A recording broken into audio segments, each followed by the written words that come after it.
To My First Dungeon, the tabletop role-playing podcast where we put first-time game masters through their paces as we build and run their very first one-shot, and then circle back around to discuss what went right, what went wrong, and how they can make their game even better. This is part 2 of our 3-part series on the brand new game, Something is Wrong with the Chickens, a rules-light one-page TTRPG of chickens, eldritch horror, and revenge. First things first, let me introduce you to tonight's players. First off, we have the creator of the game himself, who will be playing with us. We have Elliot Davis. Elliot, how you doing? Hey, Brian, great to be here. I am excited. Well, starting off strong. That tells you how this game's gonna go. Elliot, have you actually, I never asked you, have you ever played this game or have you only gotten to run it? I've only gotten to run it, so yeah, this will be a first. I'm very excited to do that for you. No pressure. No pressure at all. Just, running it for the creator of the game. Next up, we have 2 very familiar faces. They are cast members for the 20-Sided Podcast Season 2, Prisoners of the Static, and they both ran their very first games on this podcast. It's Abby Hepworth. Hello. And Shenuque Tissera. Uh-oh, spicy. Spicy. You guys excited? You guys ready? Hell yeah. Yes. Ready to kick your ass. Yeah, I know. Shenuque, you're looking for some payback after that Honey Heist game. Yeah, man. I'm coming for you. It's going to be extremely fun. And joining us once again from 20-Sided Podcast Season 1, you may know her as Karis Thornbrow, the Dwarven Rogue and current member of the Twilight Assembly, better known to us all as Jenny Gustafson. Jenny, how you doing? I'm doing great. What's crack-a-lackin'? I haven't seen you in a bit. I know. It's so lovely to see you. So lovely to have you on. It's going to be a lot of fun. We're all going to be chickens. And last but not least is a brand new voice for this podcast. She's a comedian and improviser who performs regularly at the Pit Loft in NYC. It is Kihresha Redmond. How you doing? I'm doing good. I ate crispy chicken nuggets in preparation for this. Oh, yeah. I came So prepared. So ready. That's the right way to prep for this game. I haven't played, but I feel it in my soul. It should really be in the rules. Elliot, if you ever do a V2, let people know, proper preparation. Yeah. The right snacks are chicken nuggets, in fact. And vegan chicken nuggets are passable if you must, yes. And I will be the chicken master for this evening. And to make things a little bit more interesting, because I've run a lot of games before, though I've never run a one-page RPG, I'm going to be coming into this game with 0 preparation. I will be utilizing the random tables provided by the game, by Elliot, and we're going to see what kind of mayhem we can make with just a few 6-sided dice rolls. I'm very nervous. I'm very excited. It's going to be goofy and fun. Let's see what happens. Let's start us off with a very quick explainer of the rules. Elliot, I didn't prep you for this, but I'm sure you could give us a quick explainer. Can you tell us, what are the rules of Something is Wrong with the Chickens? Yeah, so Something is Wrong with the Chickens runs off a 3d6, 4d6 system. 4d6 is sort of the advantage of the game, but for most rolls, you'll be doing 3d6. And depending on the results of your d6s, they will indicate chicken actions 1, 2, 3, and eldritch actions 4, 5, 6. And so you roll your 3d6, assess how many of each kind of action you've rolled. A mixture is always a success. You do exactly what you want to do. All 3 chicken results is a chicken failure, and you lose one of your eldritch traits. And all 3 eldritch, so all above 4 or above, is an eldritch failure. So you fail the action, but you get to manifest a new one of the 6 eldritch traits. And so you choose a single eldritch trait to start, and then as you play, you might gain all 6. Or you might lose them all. And if you lose them all and then roll the chicken failure, you have a total chicken failure, which is a lose condition. You become too delicious. You become captured. And if you have all 6 abilities and you roll an eldritch failure, you transcend this realm, no longer concerning yourself with the mortal struggle between chicken and man. So yeah. I mean, what can be more exciting than that? Those are the rules. As you can see, it is very rules light, but that means there's a lot for me as a game master, or rather a chicken master, to do. Uh-huh. I do not have the big bulky rules of 5e or Pathfinder to fall back on. It's all me, baby. let's get started. We got to make some characters. Currently, we are just 6 people. We need to be 5 chickens and a chicken master. Elliot, since you've never actually gotten to play your own game before, how would you like to start us off? Yeah, I guess I'll go ahead and roll for my chicken. Roll for your chicken. All right, that is a 5, which is a duck, which I think is what I rolled when we did our interview for this, which is funny. So I am a that's true. duck, which means my special quirk is mean. You're mean duck. I'm a mean duck. So you're a duck. Let's find out what's your first eldritch power, hopefully of many. All right, that landed on another die, so I think that's perfect. And we're rocking tentacles, a classic to start. Tentacles. Tentacles. A duck with tentacles. Nothing more eldritch than a good old-fashioned tentacle. We love it. I really want to know why ducks are mean. I know. Why are ducks so mean? Oh, I feel like that's just like common knowledge. Are ducks not? You guys don't think ducks are mean? I feel like geese I are certainly mean. think Goose they're. are geese are mean. Yeah. I think they're both. I feel Swans. like ducks are mean. Swans are mean. Swans are. I Swans. mean, They're all They can mean. get really They're all bad. mean. Those are Lake huge. birds, you can't trust lake birds. Lake birds. absolutely. Any bird that's got property on a lake, the real question from this podcast is going to be, Elliot, what did ducks do to you? What happened? Truly. I'll never tell. And what is your tentacled duck's name? Man, I am so bad at names. Names are tough. Names are tough. We're gonna go for Peep. Peep. Easter just happened. You know, it feels appropriate. We got Peep the duck, Peep the tentacled duck. Peep the duck. Peep the tentacled duck. To start us off, just to kind of, I'm going to have each player as they go around kind of form connections with other players. To start off with you, can you give me one feature of Peep, like one character trait of Peep? Yeah, I think Peep has like a scar like over one of his eyes. I think he's rocking like a pretty gnarly, like he's been through some stuff kind of scar. Love it. External scars and a deep internal scar as well. We're gonna see if we can find out what caused these scars. Who would like to go next? Let's do this. You got it, Kihresha. So go ahead and roll. You're gonna first find your chicken types. Go ahead and roll 1d6. 5. I'm 5. also a duck. We got another duck. Mean duck. The mighty ducks. We're just all going to be mean ducks. I hope we all get duck now. What if I'm the duck who wants to be nice? So you are a duck. Go ahead and roll on the Eldritch trait table. See what your first Eldritch trait is. The third eye. The third eye. Ooh. I see hidden truths. Seek paths to victory. You see all those hidden truths. Very useful. Very useful. And Kihresha, what is your duck's name? A mean duck who sees the truth. That name doesn't just like call to you immediately. I know. I feel like it has to be something like Minerva. I'm gonna go with Minerva. Minerva. She feels like a goddess Minerva. who might knock you down a peg. Yeah, the oracle who doesn't take no shit. Yeah. Can Oh, we I like cuss on that. this? I see. Oh yeah. You curse up. Are you kidding? We're playing Eldritch Chickens. We better be cussing on this podcast. Abby, you want to take us for the next one? Sure. Okay. Oh, sorry guys, I'm shaking it up. I'm a chicken. Chicken. I rolled a 1. Chicken. She's a chicken. Chicken. So my special She's quirk a is chicken. that I am fast. You're a fast little chicken. Do you know it's a crazy bird fact? It doesn't go really well with the fact that chickens are fast, but turkeys can apparently run 25 miles an hour, which I knew that. recently.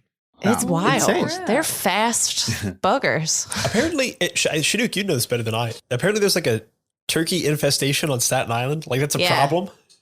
Yeah, they're all around College of Staten Island. They're all around the hospital. They're all over the place. Turkeys all over the island. They're all around the hospital? Yeah, there's like a hospital. They're looking to pick off the week. Going for the week. I don't know. We're looking for omens. But like, yeah, if you go to Seaview Hospital on Staten Island, or Silent University. I don't know. I forget the name. I'm not going to Staten Island. You'd see a bunch of turkeys. Let's get one thing clear. You know what? I didn't bring it up. I didn't want to talk about this. This is Brian's fault.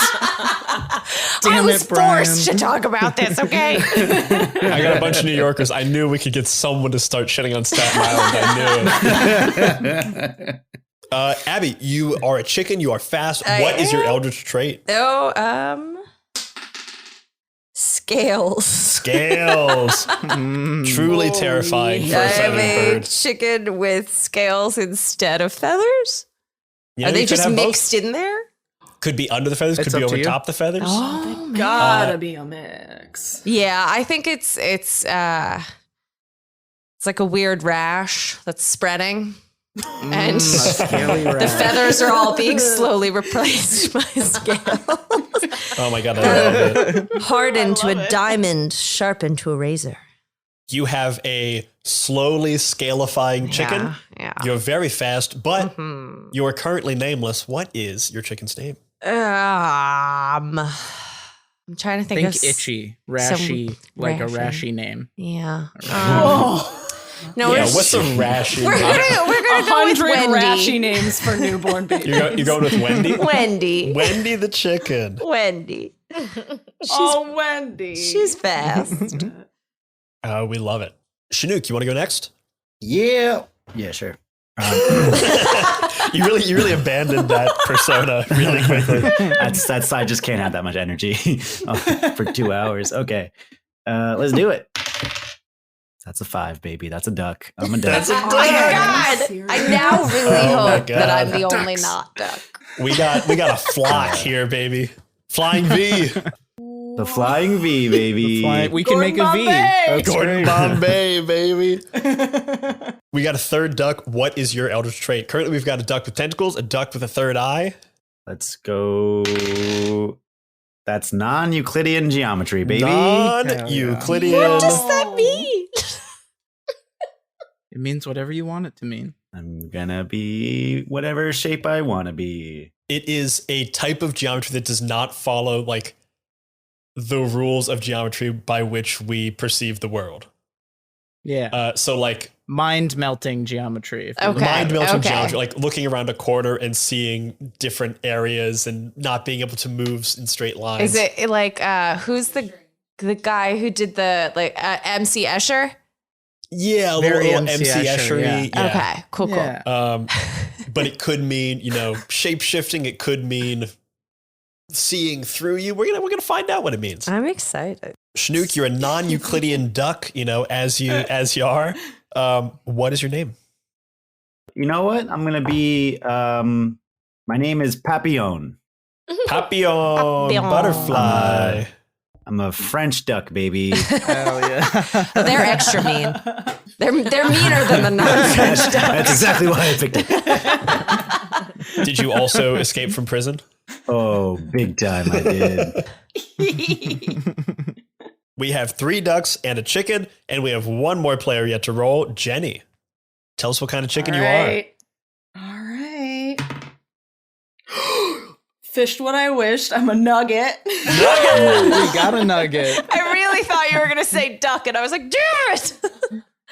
I do not wish to be a duck. I'm going to draw that line right now. Oh, I'm a nugget. You are crispy as a nugget. This is your special quirk. Use that how you will. But what is your eldritch trait? Go ahead and roll on the eldritch trait Got it. table. Tentacles. Tentacles. Classic nugget with tentacles. Class. Yeah. Everybody knows a nugget Delish. with tentacles. Yeah, sometimes you get one of those nuggets that has like a little bit of like sinew in it. That's what it is. Oh, That's the Brian, start you of the ruined it. tentacle. Oh my God. I know exactly what you mean. Really putting the horror in there. Yeah.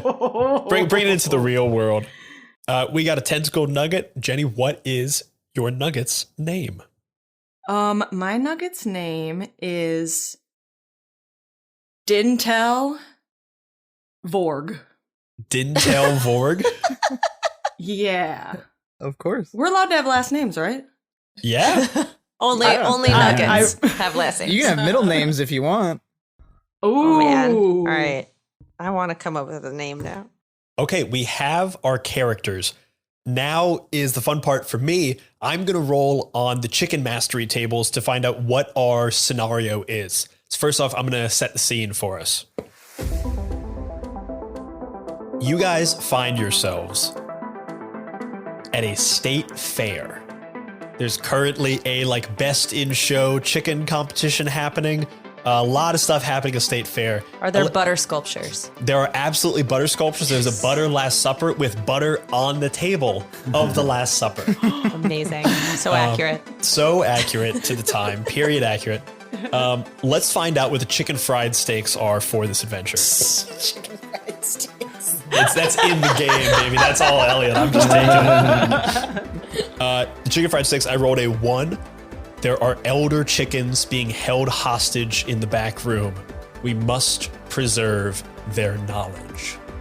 So this is a rescue mission. You're going to State Fair. There's a big prize pool happening, but somewhere deep in the back, in the bowels of this place, elder chickens are being held.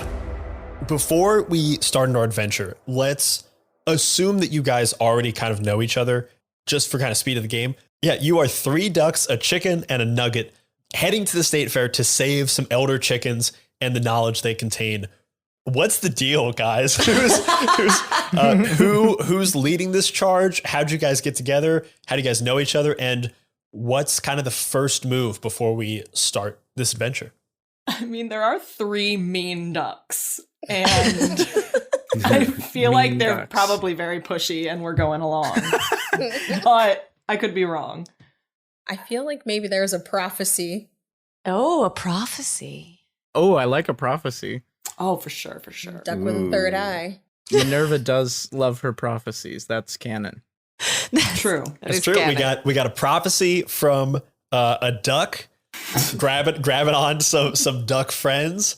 I think if we're trying to save elder chickens, I'm sure the chicken is very invested in rescuing the other elder chickens. I think Wendy's grandma's back there. I'm gonna up the stakes. The chicken fried steaks. Wendy's grandma is one of those elder chickens. And Wendy's grandma is an elder chicken. Wendy also is just a real sweet gal, and she doesn't think. I don't think she fully comprehends how mean these ducks are.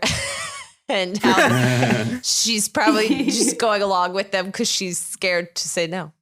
And I feel like Wendy, you are the prophesied chicken if we're going to save these elder I don't think chickens. Wendy actually understands that. She's just like, okay. But Minerva knows. Minerva gets it. Being a mean duck, I only gave you a third of the prophecy. So we've got a portion of the prophecy, the chicken possibly of prophecy, going to save an elder chicken. The only question we have left is, what's that nugget doing in the mix? I like to think that being crispy is a lot like being cool.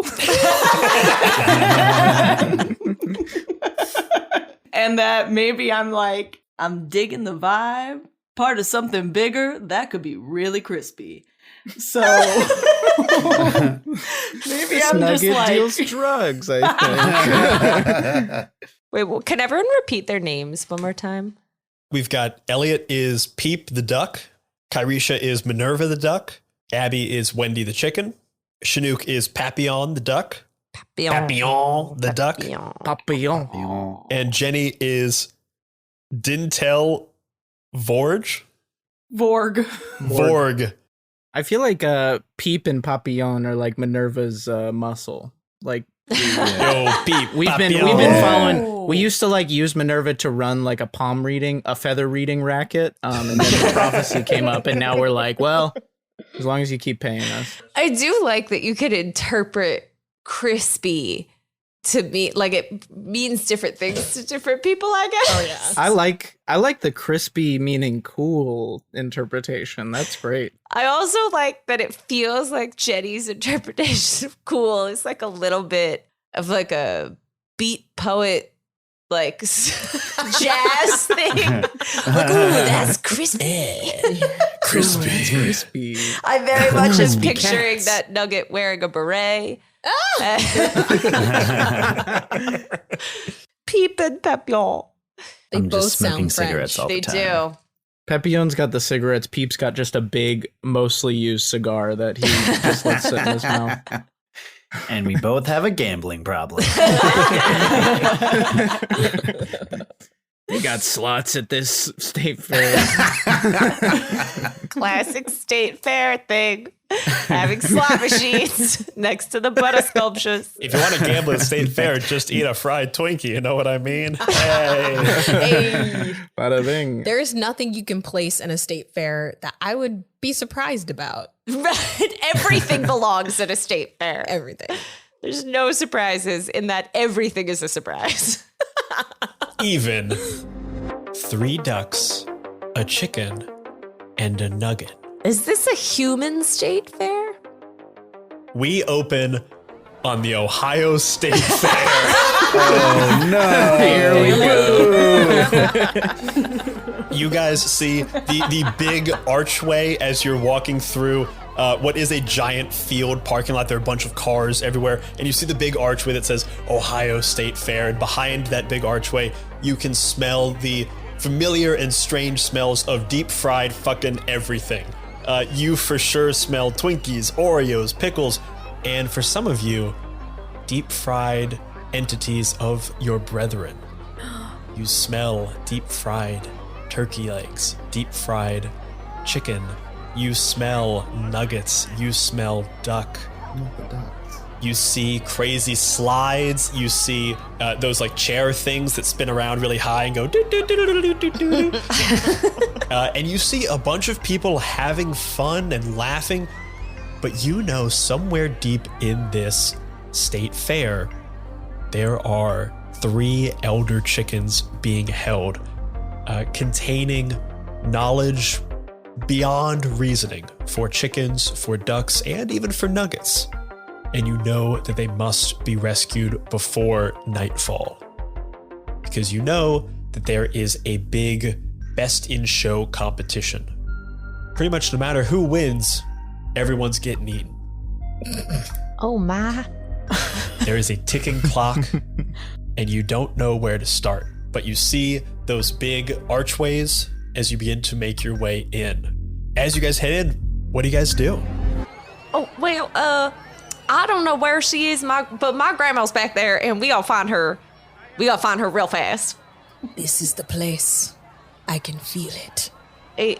The place for, you can smell it for sure. These monsters. You think maybe we could grab like a deep fried Oreo before we start? Or... Maybe play some cards or something? Yeah, cards would be good. Cards would be real good. We have time for that? I don't think we got time for that. We gotta see my grandma. One Fuck game. your grandmother! No, that's why we're here. She's back there. you're right. And something about prophecy. That part I wasn't too keen on, okay. but something. Minerva, you keep talking about it, but I feel like you sort of lose your way halfway through those sentences. No, it is clear to me. The prophecy. Yes. Someone or something or some poultry will change the world as we know it. They will save 3 elders. I can't say what kind of elders, but they will be saved. That feels so vague. It is the prophecy. Oh, It is Minerva, the way. you're so funny. Minerva, I thought it was perfect. I thought that you was did pretty you did tight. I great. like that. You did great really job. good. Really good. Ooh, so sorry I'm late, everyone. Oh, finally it speaks. You Fell guys in a see bunch this of little pig nugget slop. just rolling up. This is disgusting. I'm sorry, guys. I'm sorry. Who does?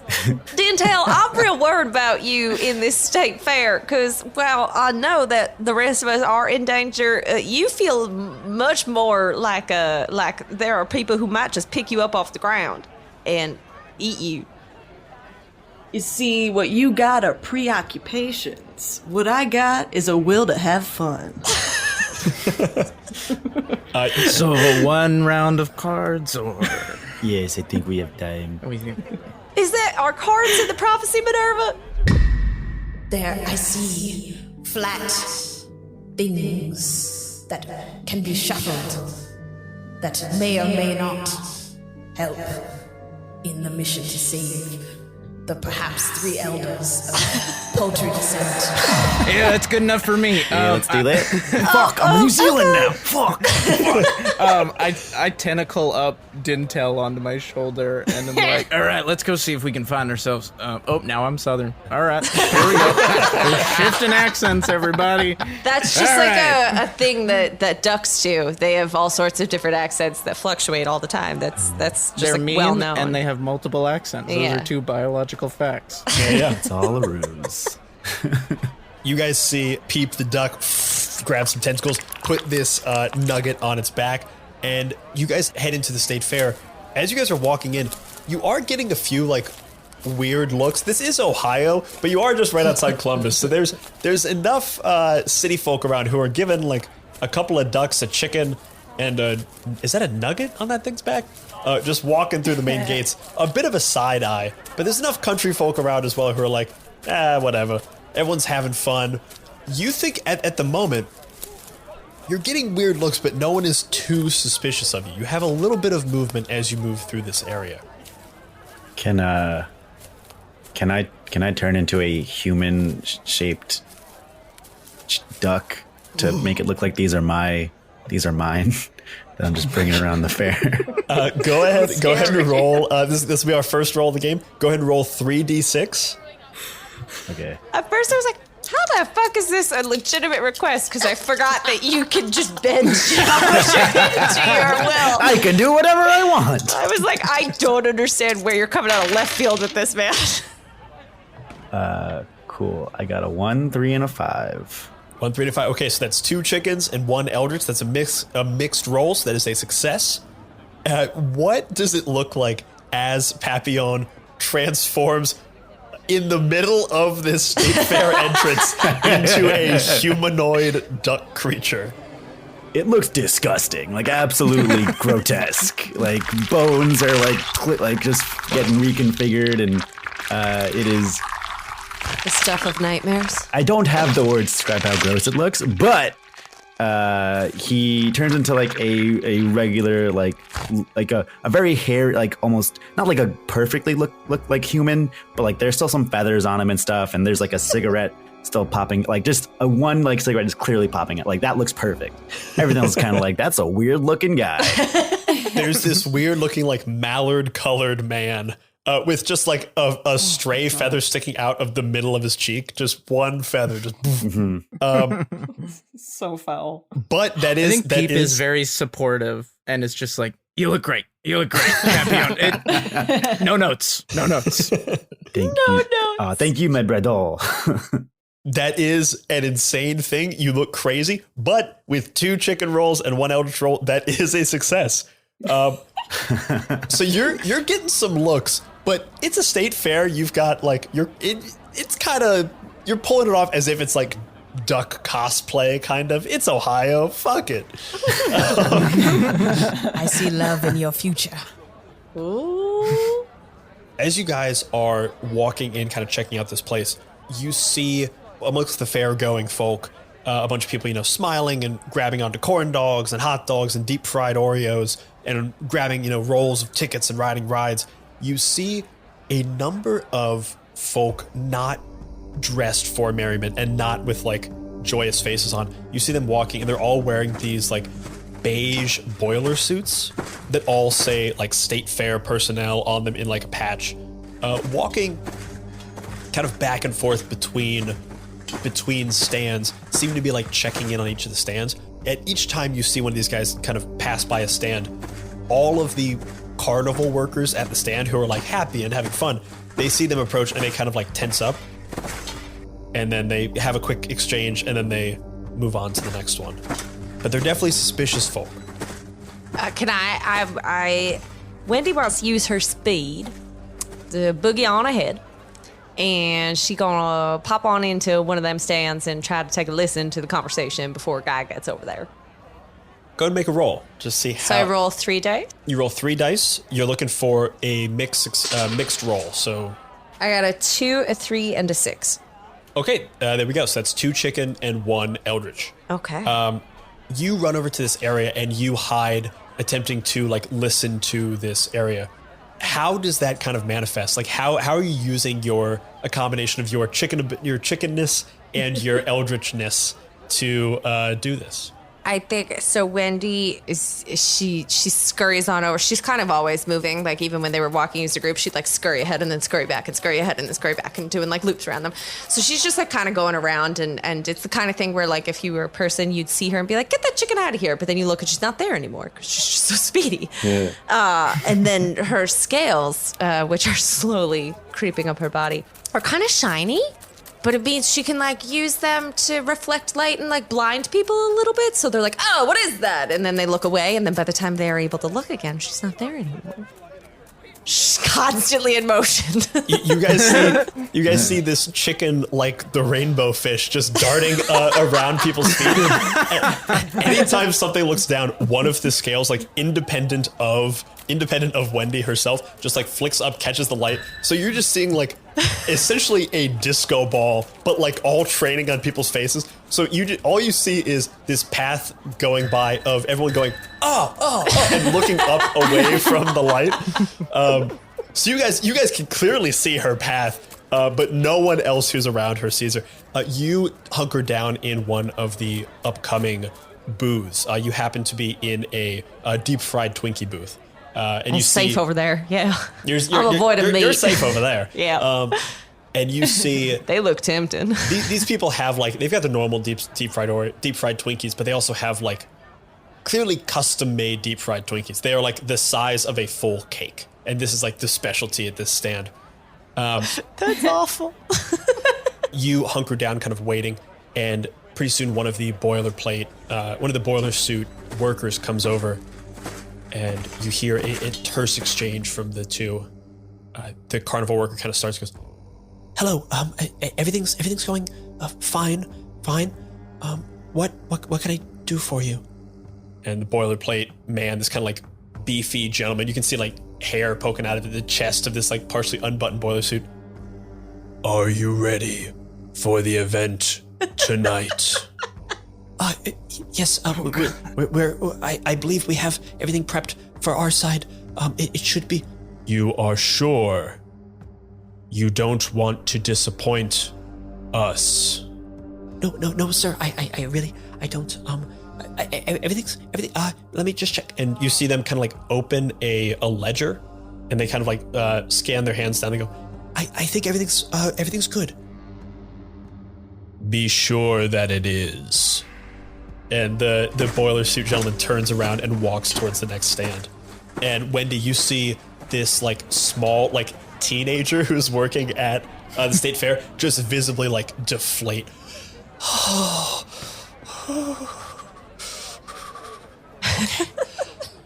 How far away is this? It's like 30 feet away. So you guys kind of see this exchange from a distance. Dintel, with your consent, I'd love to toss you over there to try and check out that ledger. I would absolutely love that. All right. We're going to make a little tentacle slingshot and try and launch Dintel. Yeah, go ahead and make a roll. All right. Oh, that's a 6, a 5, and a 5. 6, 5, and 5. That is an eldritch failure. However, that means you do gain an additional eldritch trait. So before we kind of figure out what happens with the action, what additional eldritch trait do you want to manifest? Well, you get to. Should I roll for it or should I choose? Yeah, let's have you roll for it. Yeah, let's leave it up to the gods. Okay, well it can't be tentacles again. It's just more tentacles. The third eye. Another. Ooh, some competition. It's just like the strain as Peep tries to like work out how to launch Dintel over there, just like muscles tensing, and then all of a sudden it's like, and then a third eye just pops out of his forehead. Like, okay, I'm gonna Holy put shit, you down. what is that on your head? It's just suddenly so much clearer the I direction. can see everything. The second part of the prophecy. As you pull back on this slingshot of tentacles and you fire Dintel, you pull back, you have that third eye pop into existence, and all of a sudden you see specters and wisps of what people, like possibilities of what people could be doing. You see like one guy's like walking past you, and you see all the different paths they could possibly take in this moment, and you're momentarily like distracted by this. You fire, miscalculating your fire. Dintel, you as a crispy nugget fly forward directly towards a fried food stand, and you're looking all around, and you see there are vats of hot oil all around. I'm gonna need you. Extra crispy. I'm sorry. You are flying directly towards one of the giant vats made specifically for these mega cake-sized deep-fried Twinkies. Yes. I'm gonna need you to make a roll to try to see what happens. 1, 2, 2. 1, 2, 2 is a chicken failure. What does that mean? So that means there's something bad is gonna happen, or something strange is gonna happen, and you also lose one of your eldritch traits. The one? So you lose your tentacles, and just so you know, if at any point you have no eldritch traits left and you have a chicken fail again, essentially if you go from 0 to -1, as a chicken you would become too tasty and you would be removed from the game. Same thing if you get all 6 eldritch traits and you get one more, you become a full eldritch being. However, you still have one eldritch trait to spare. You are fired and you fly forward, your crispiness manifesting as you land directly in some of this hot oil. Your tentacles kind of like separate off as they get fried, unable to take the hot oil. However, baby, Dintel's a nugget. Dintel was born and bred in hot oil. Absolutely, that's what I'm saying. Dintel, you may lose your tentacles. They weren't made for the oil. This is your world. You've only become more crispy in this moment. Can I go run into where Dintel is to go grab her out of the oil? Yeah, you run forward. Oh yeah, and you are like a person. You're a duck mallard person. Oh my god! Running forward, you kind of have like a weird gait as you're like. It looks like you are. Yeah, you're very much like going back and forth, looking as if you have flippers, but you make it there. And the poor teen worker. Hello, sir. You have something on your face. I smack them. What? Why? Do you want a Twinkie? I smack them again. The teen worker just starts immediately bawling and runs out the back.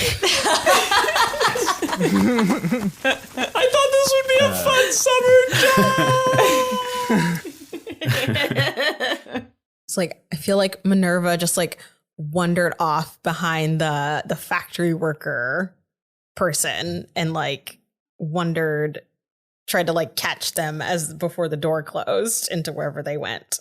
Then the boiler suit guy? The boiler suit guy. You start falling behind the boiler suit guy as you follow behind. You see Papillon reach into this hot oil and pull out a now very extremely crispy nugget.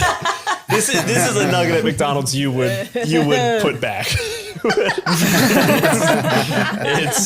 it's more oil than chicken, but baby, that's how Dintel likes it. Ooh, yeah, I come out saying, ooh. Oh no. Papillon does not like that. Pete follows Minerva. He falls in line with Minerva to kind of track this boiler suit.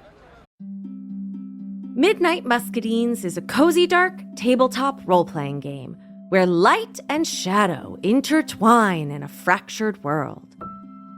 Players take on the roles of marmoteers, brave adventurers who journey into the untamed wildernite to collect the elusive Midnight Muscadines, craft magical jams, and protect the fragile light of Nim.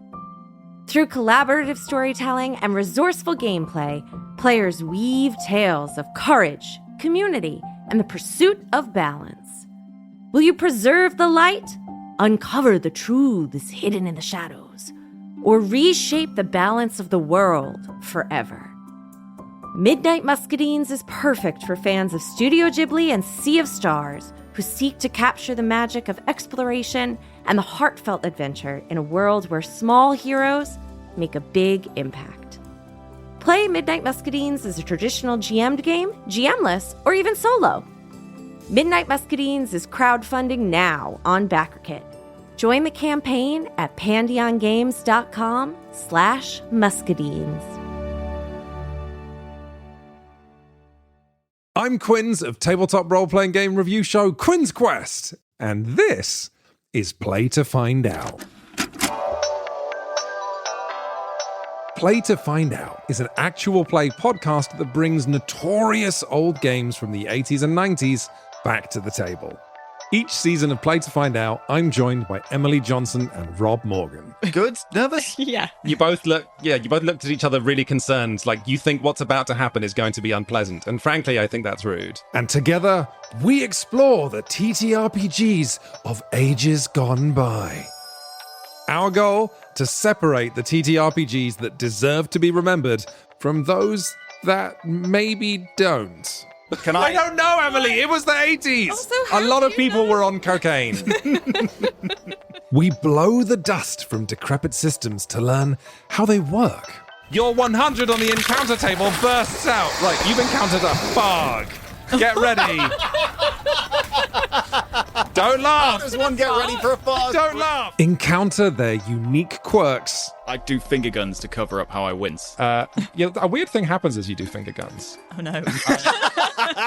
And I'm hoping that the Quinn's Quest community will join us in exploring these games too. If you this up, cannot describe to you how much your adventure ends here. Yeah, that's fair. Because the best way to learn is to play to find out.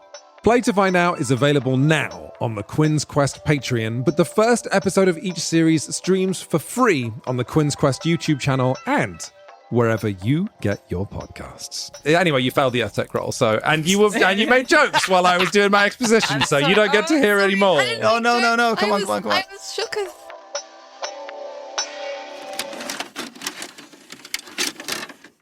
Peep staying behind Minerva. You guys are walking through, and Minerva, using your third eye, you're kind of seeing all of the possible paths this person could take. Or rather, you look around and you see the possibilities of all the folk around. You see a bunch of like little kids running, and you see their eyes darting around at all the different rides. You see like possible paths, like lines going to all the different rides and stuff before they kind of settle on one path. But with these boiler suit people, you see a couple of them around. You focus your third eye on them, and you realize for the first time ever, since you've had this ability, you see no possibilities for this entity. You see they exist exactly as they are on a single trained path with no possibilities. Their path seemingly predetermined. And for the first time, I think you can't really see what will be. You've always had a little glimpse in the future, but with this person, they are surprisingly eluding you. Peep, I know that you're a newly formed chicken brethren. Chicken, duck, third eye brethren. It's an honor. You're welcome. Yeah. I take a knee. These creatures are not humans. There's something wrong. But we have to forge on. Minerva is going to try to like squeeze into the door as like before it closes into their like headquarters. You follow behind one of this boilerplate guy who meets up with like a seeming like almost identical second person. Like their face, like just like a small little bit of facial features has been changed, but the build is exactly the same.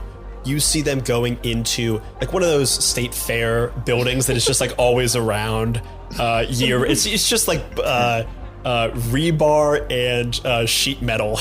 You know, it's just kind of always there. They open up the door, and inside you hear the whir of like intense intense air conditioning. Yeah, I think Pete uses his tentacles to like hold the door open for Minerva, like catch it, like. Yeah, you fly in, grab onto the door, and Minerva, you sneak in through this door. Peep, are you following as well? Yeah.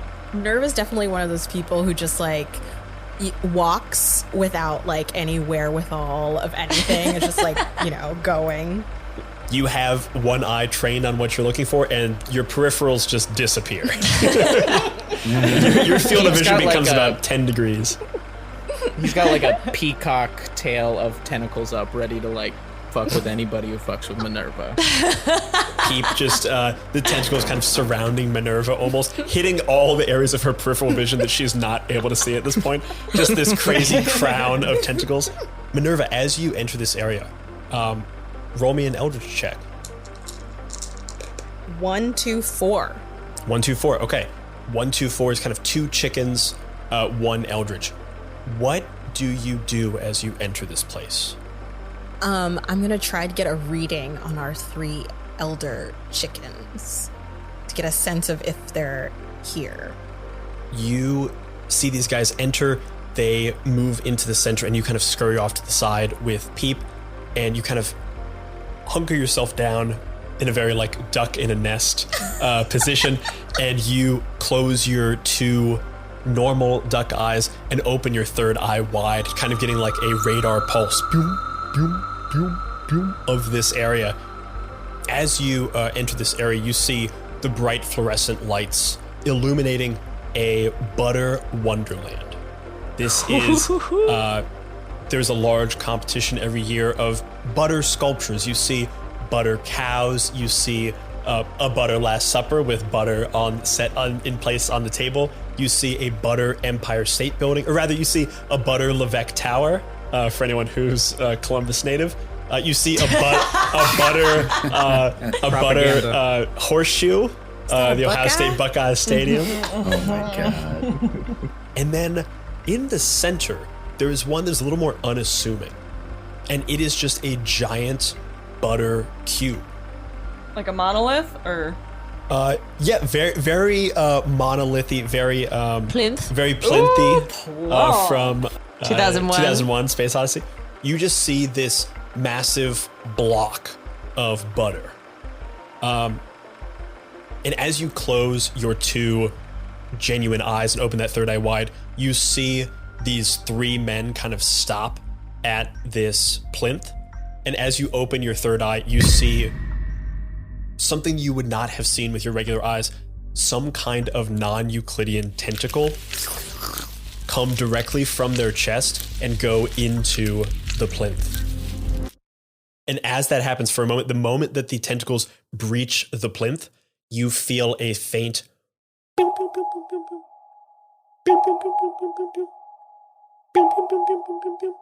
and you can't quite know what it is, but you know that the elder chickens are somewhere within this plinth.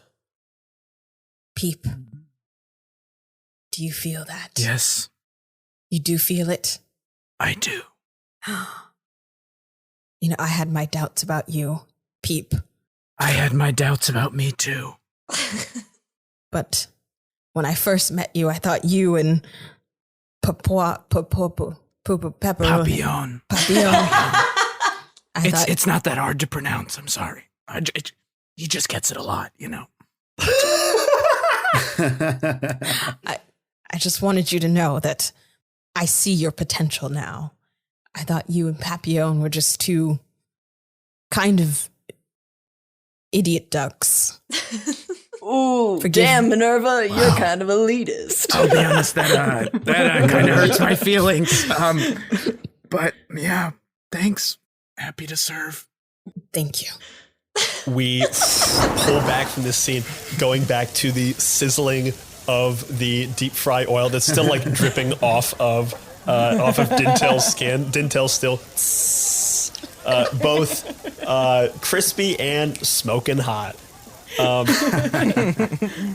Wendy, Papillon, and Dintel are all around this deep fried Twinkie stand, currently abandoned. There's like a small line that is beginning to form as you guys are kind of like behind inside the stand, kind of crouched behind the counter. As you guys are crouched behind this counter, you hear from behind the back entrance that would like get you into the stand. You hear off in the distance. You hear.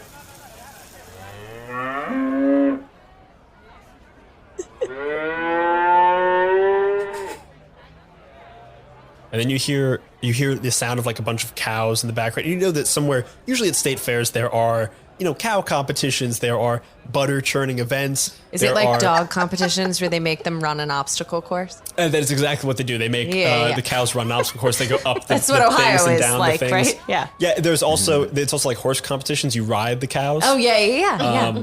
And they jump over the Do things. they do cow dressage? They do. It's actually surprisingly graceful, and you should not mock.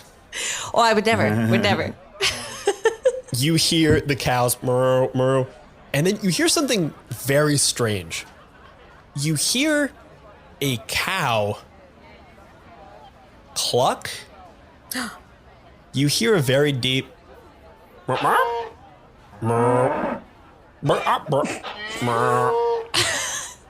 hear the sound of what it could best be described as a cow attempting to cluck, or maybe a chicken with a really deep voice that keeps coming up from behind the stand that you guys are sitting in. That almost sounds like my grandpappy.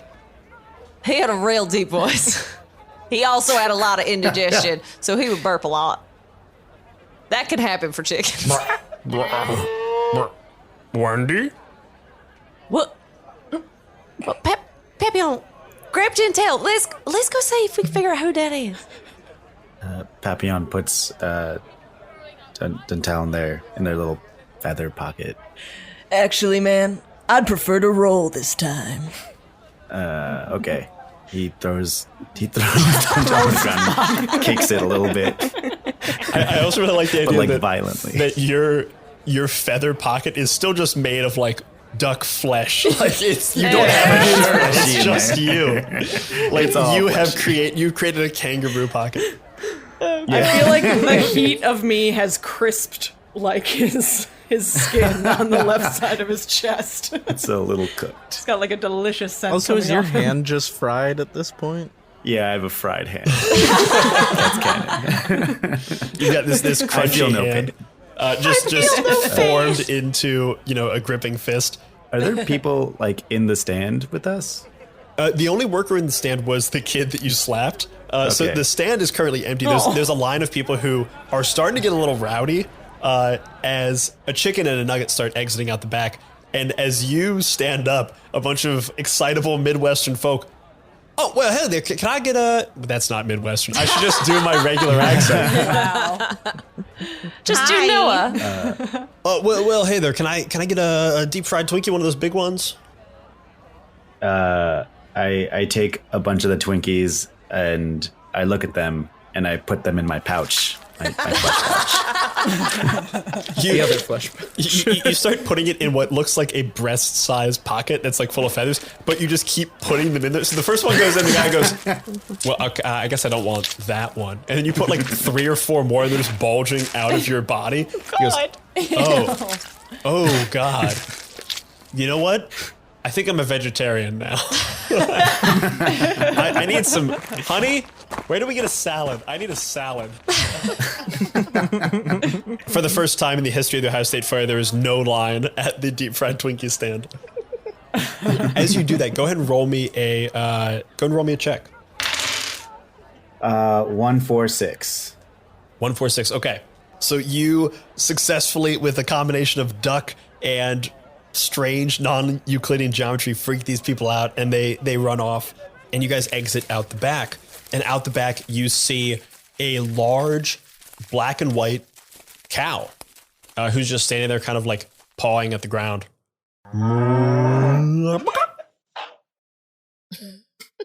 Oh, are you clucking?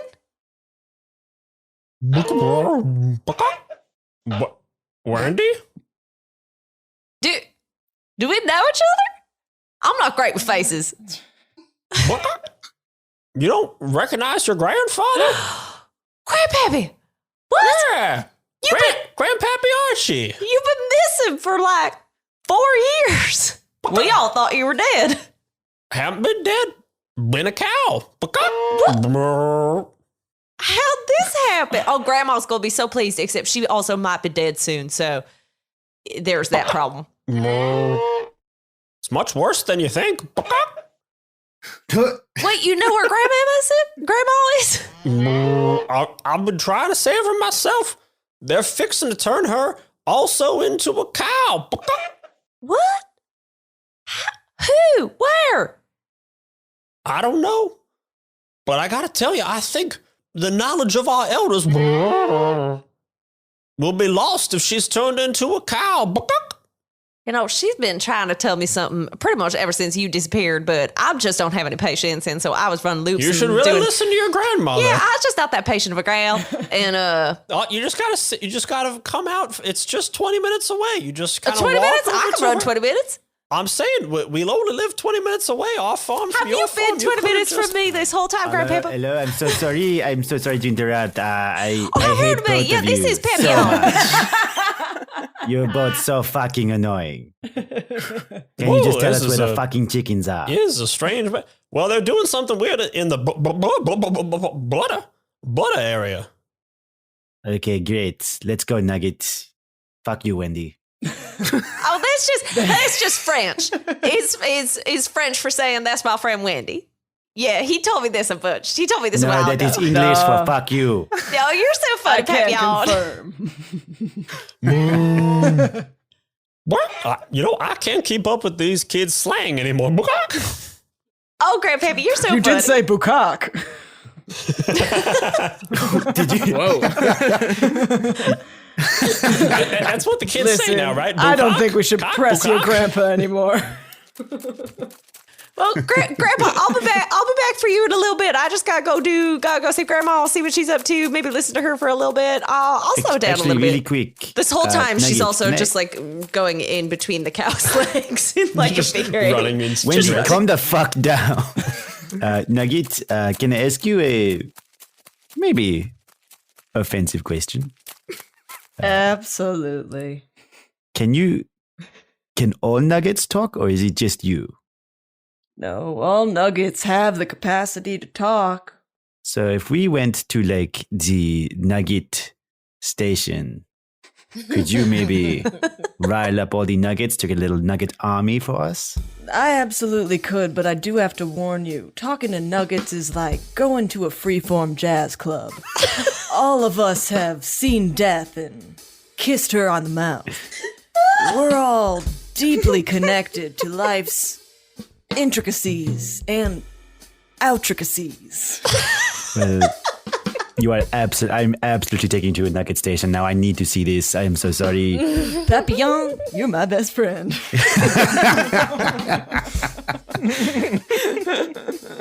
You guys smell the smell of fried chicken on the air. Are you heading towards the fried nugget station? Yeah. Hell yeah. A little nugget army? Fuck yeah, Brian. Fuck you. I feel like Wendy is going with them, but as she's realizing they're going to a place where they're actively frying chicken, she's freaking out a little bit. Maybe taking the scenic route, doing some loops to go. Maybe see. Wendy's doing loops. You want to go in my flesh pocket? Oh my god. First time I've ever been asked that. I've got to say no. Suit yourself. Wendy's scales would really hurt you if they went in there. They it's like going in and be fine, but pulling it back out. Whoo, honey, you wouldn't like it. You can deactivate your scales, can't you? No, I haven't figured it out. That's one of the things I think Grandma was trying to tell If me, you but I don't was want not to do it, you listening. can say no. You don't have to make an excuse. It's okay. Well, I didn't want You to can be just say no. impolite. You're making this weird. I don't know about that. You're so funny, Papillon. All right, let's go. You guys make your way over to the nugget area. Why don't I have actually all three of you as you head over there? Everyone make a roll. 1, 2, 4. 316. 225. 225, 314, 126. So those are 3 successes. As you guys move into this area, what do you guys do as you kind of sneak your way through, moving through the people, using Papillon's vaguely humanoid form to kind of cover, a nugget rolling next to him. Most people don't notice that. They do notice a chicken running around, but I mean, it's a state fair. There are chickens about, and Papillon looks just weird enough that he's drawing more attention than the chicken. The disco chicken. You find yourselves in a very long line for fried chicken nuggets. This line is, this is the middle of Ohio, baby. It's fried chicken. There's 30 people deep, all mostly parents with kids, and the kids are all like, I don't want a hot dog. I want chicken nuggets. Okay, Johnny, shut the fuck up. I'm gonna get you your nut. Of course I brought the ketchup pack. Did you bring the hot sauce too? Yeah, I brought the hot sauce and the ketchup and the mustard. We'll mix it into Johnny's special sauce, okay? Thank you, Mom. It's just 30 kids like that. Oh my God. Fuck up, Johnny. And you hear Dintel on the wind. You hear the of nuggets being dunked in the hot oil. What do you guys do? Ooh, I close my tiny little nugget eyes.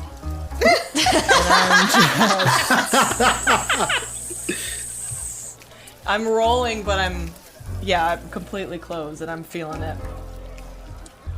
Do y'all want me to try to run interference, maybe distract some people? What did you just say?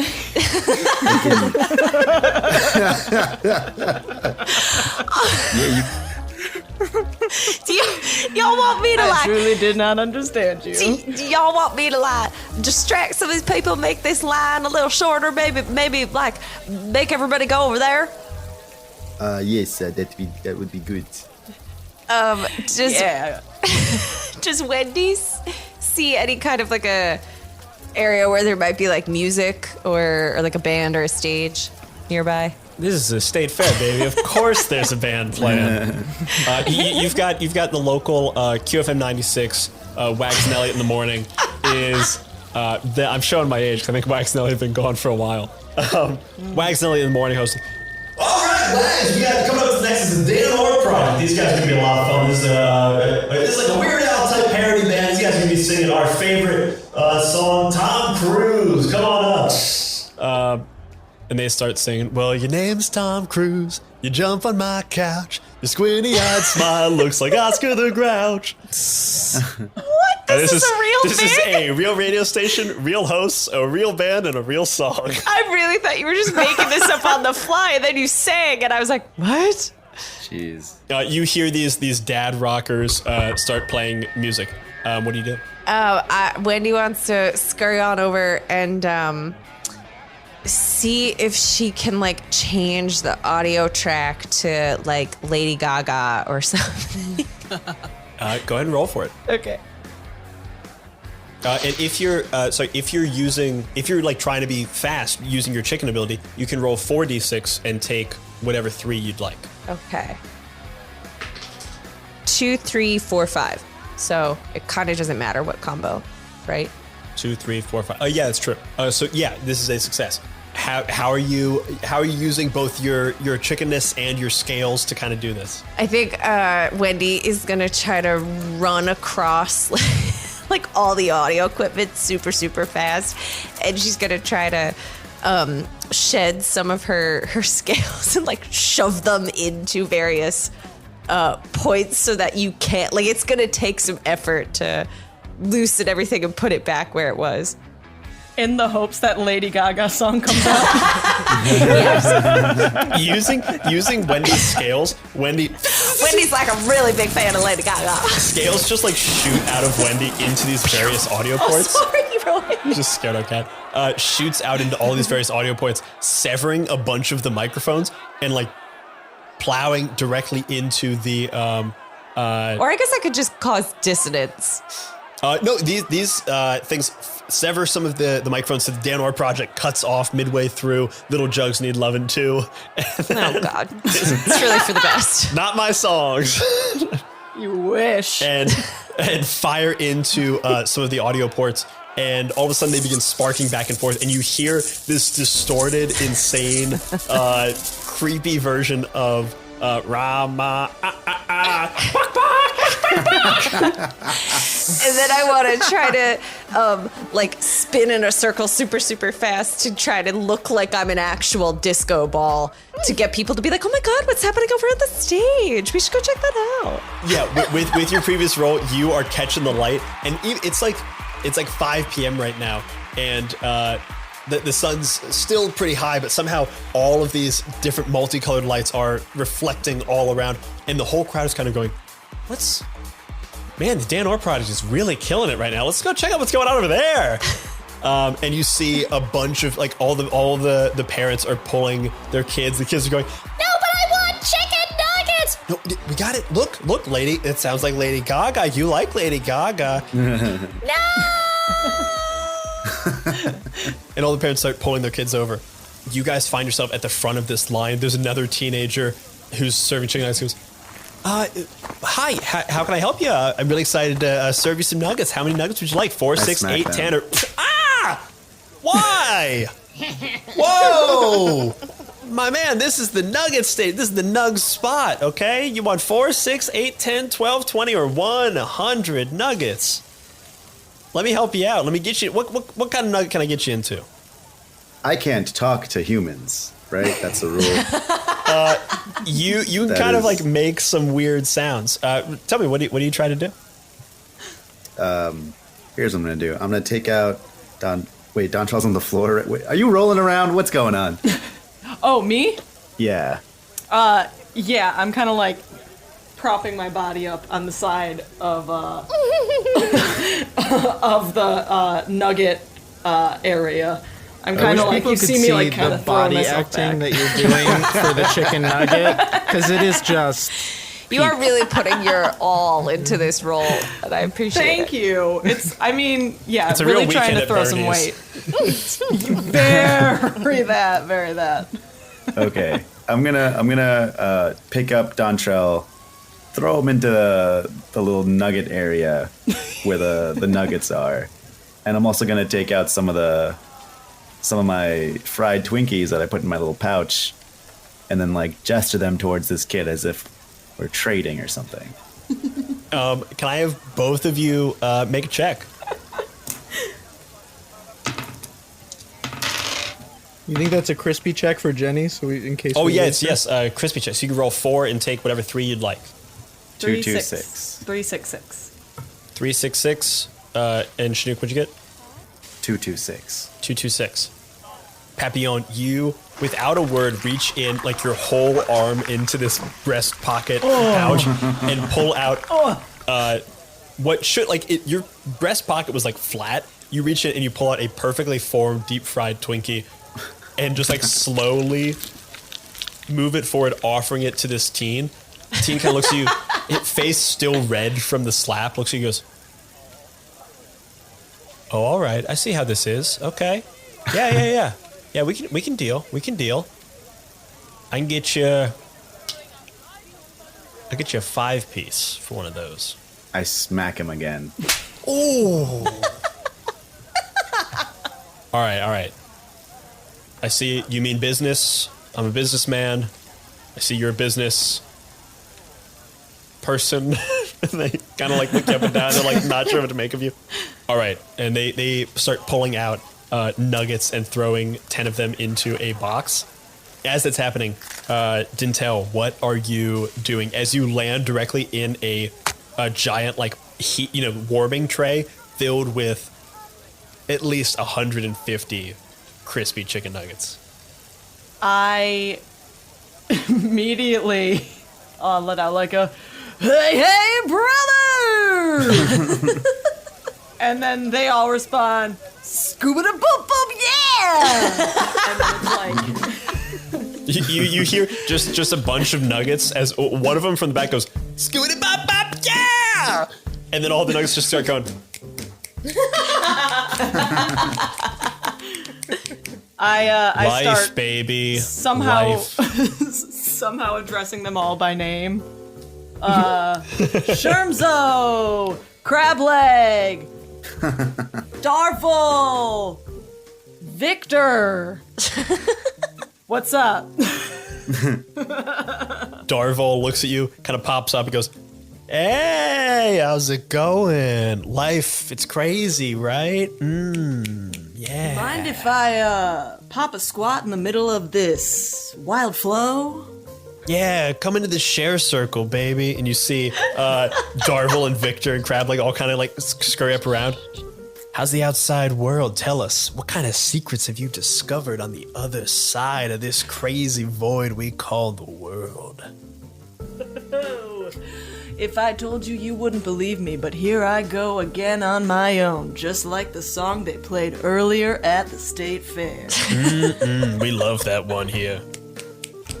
They got a thing called grass out there, and baby, it's the TITS tits. You hear Crab somewhere in the back going, "Grass, grass. I've heard about grass."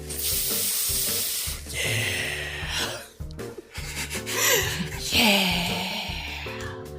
So, can I ask you guys a few questions? What do you need to know?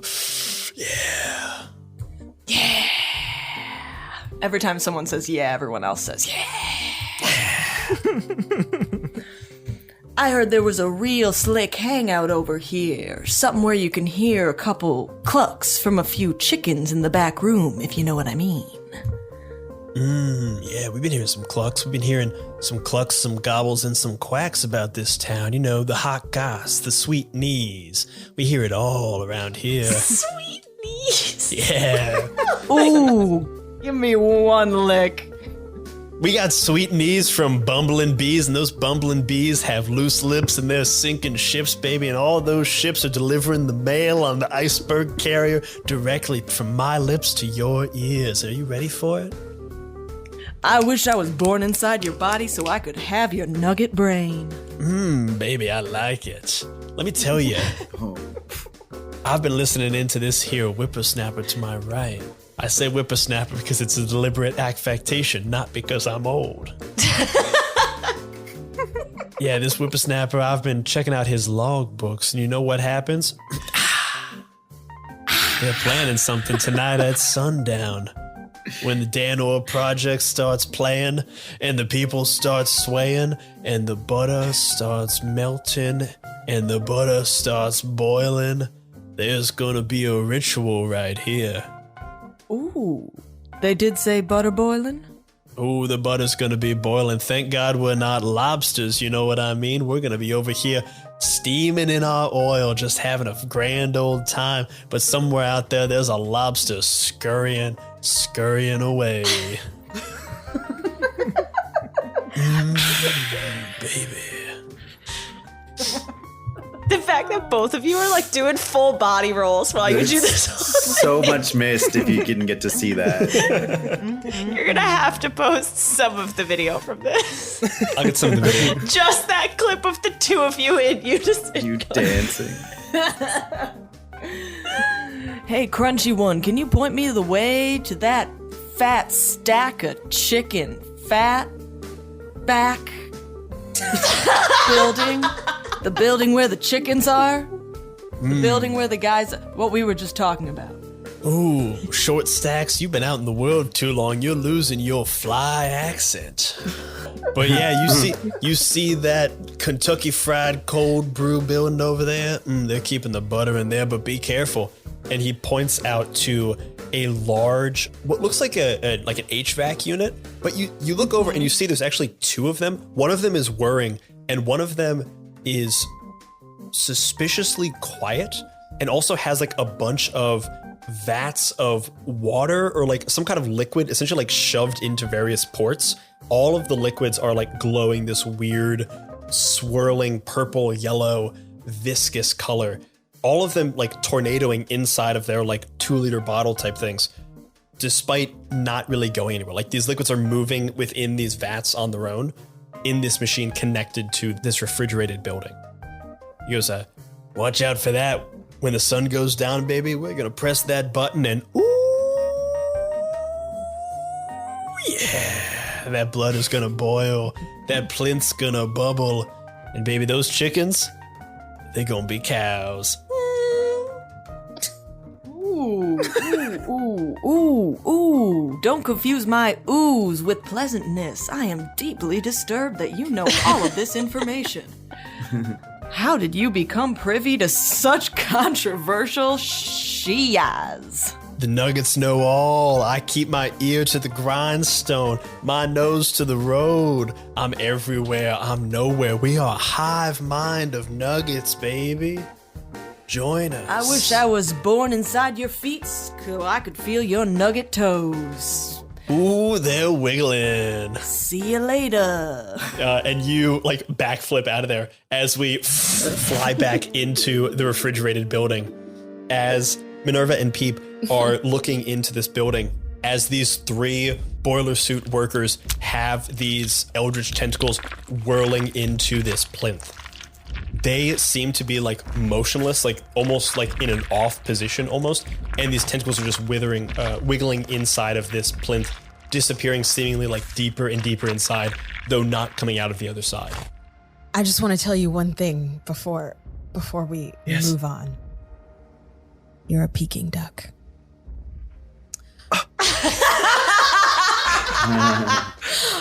So nice.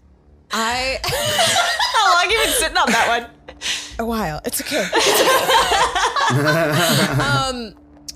I want to fly around and see if there is anything like above. I just want to fly around the building and see and check out how many of these bot tentacle humanoid things there are.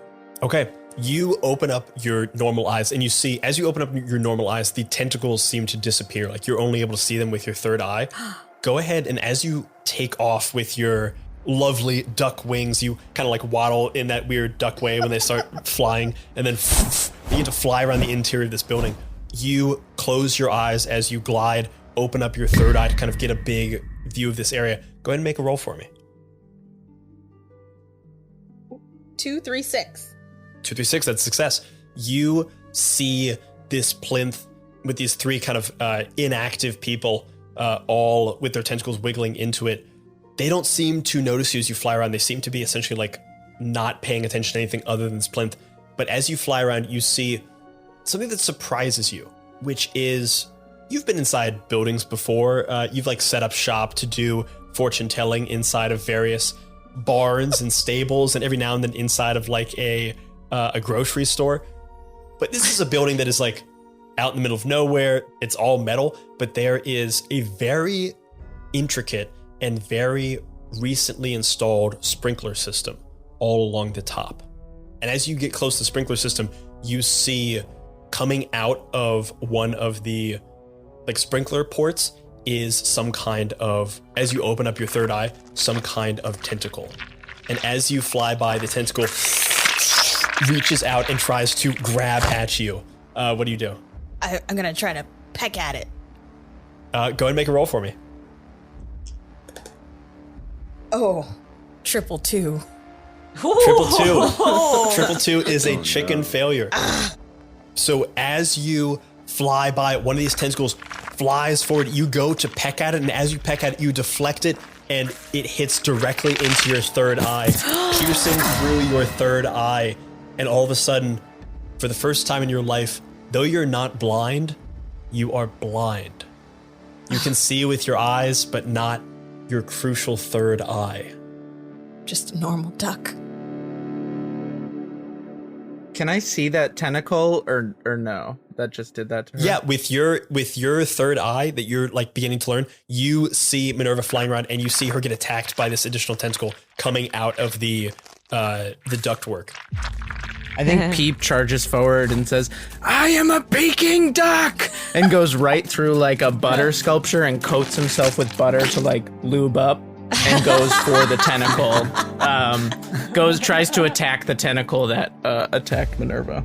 Absolutely, go for a roll. And I'll say this is mean, so you can go ahead and roll for it. Yeah, we're mean. We're getting mean. All right. We've got a 5-3-5. 5-3-5. You attack this tentacle using your third eye to kind of like sense it. your tentacles grab, push this thing back, wrap around it, and like pull this tentacle out. As you begin to pull the tentacle out, you see one of the boilerplate men get slammed into the plinth itself and disappear inside of the plinth. This is like a straight up portal situation. You pull on it.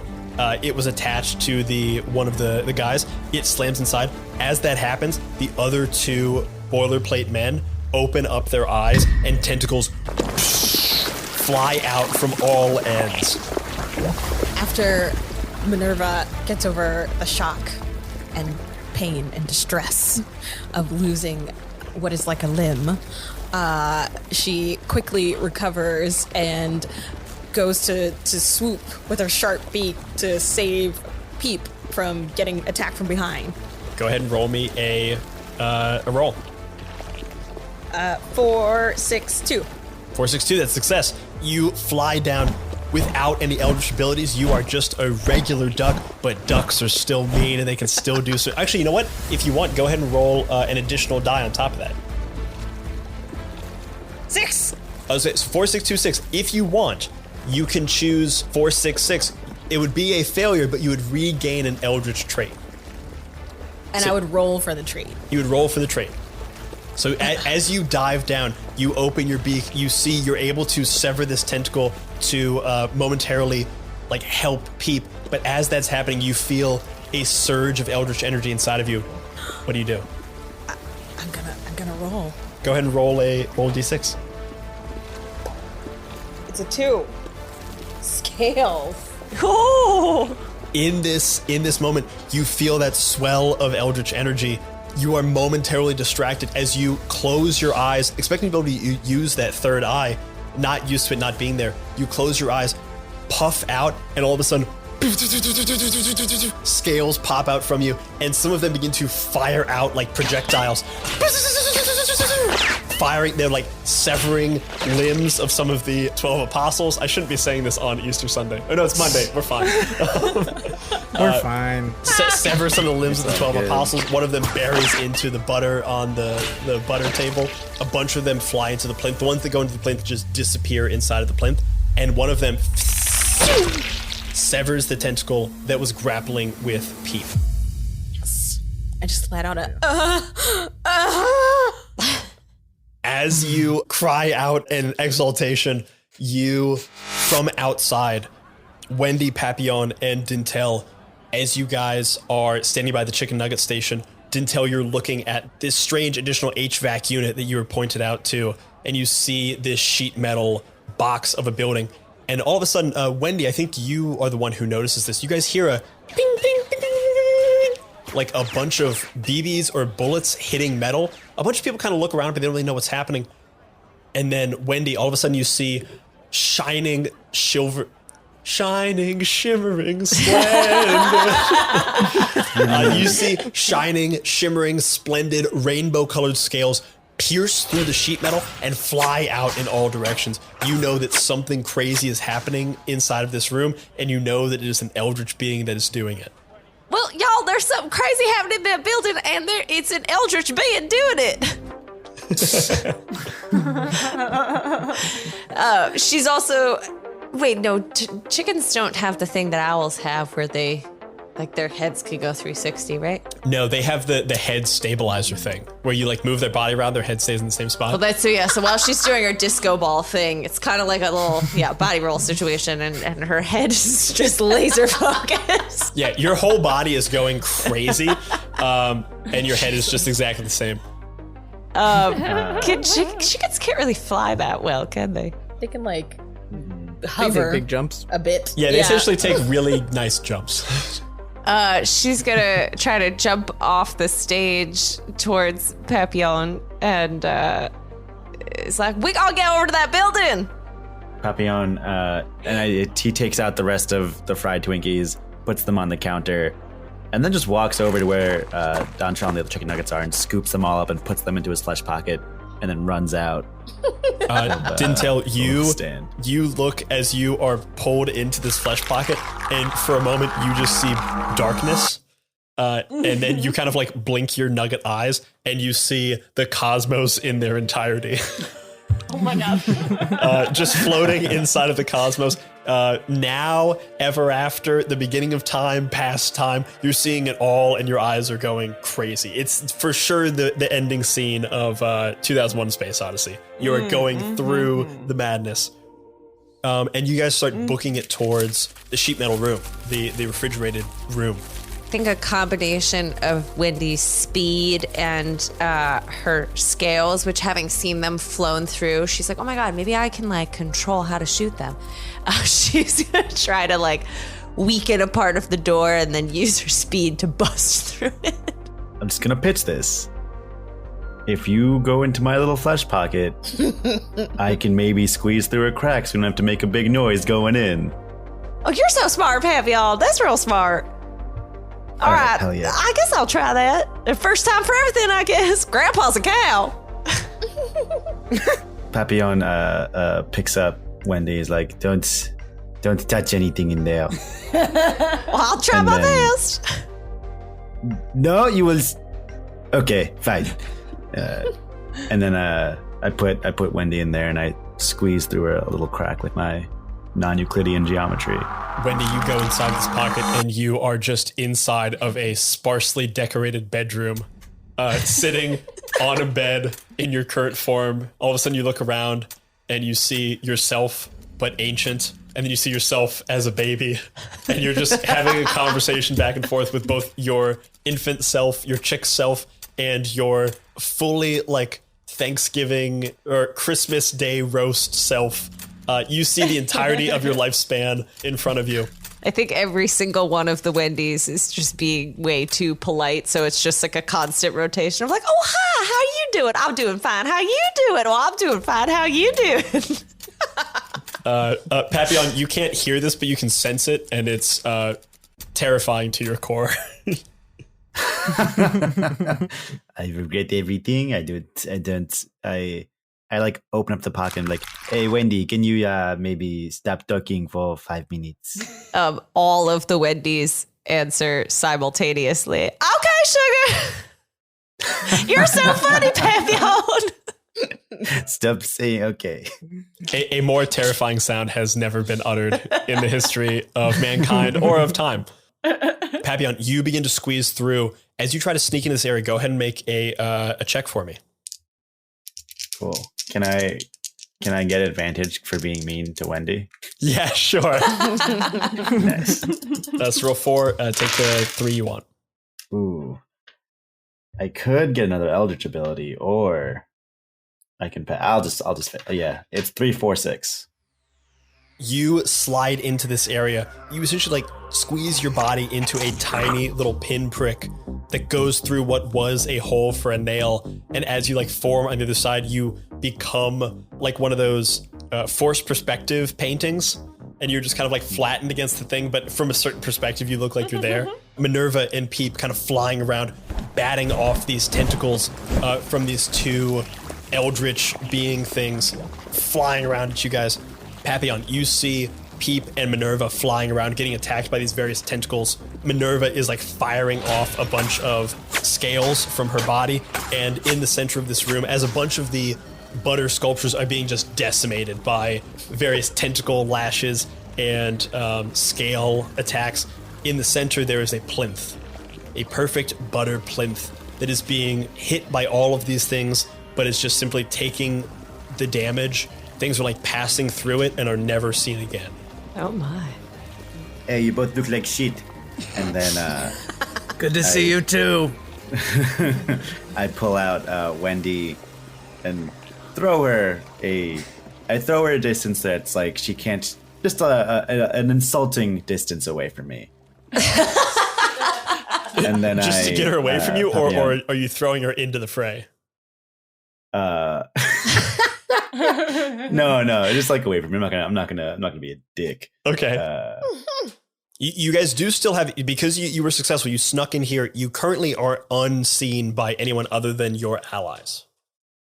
Okay, cool. And I'm also gonna vomit out all the nuggets inside of me, or just like release them into this nugget army that is inside my my pouch is Yeah, now released. you open up the pouch, but have to physically like retch yourself to have them all fly out. They come out like butterflies, like a Oh my god! butterflies Like a coming out of the geyser. pouch. Yeah, just like that. Dintel, you fly out along with Darvol and Victor, Crableg, all these different nuggets fly out. Ooh, baby, we're in the wild, wild west. Ooh. Let's see how this night turns out. You know what I mean? Ooh, is that butter? Wonder what a butter nugget would taste like. Let's find out. That'd be heaven. Buttered nugget. Suddenly, Deep fried butter. a swarm of nuggets flies up into this area. A swarm of nuggets descends upon these eldritch beings. 2 ducks flying around using tentacles and scales to attack these tentacled eldritch beings. And a chicken has just been flown out. You see these 2 beings look around, see that they are surrounded, tentacles beginning to fly out, and both of them look at each other, look back towards you, and begin to back up into the plinth. There's a moment before they get there. Do you guys let them go, or is there anything you guys do to prevent them from going inside? I think I'd try to latch on with some tentacles. Go ahead and roll a check. I'll say this is mean. And I'm gonna say, and I don't particularly like how either of you are dressed.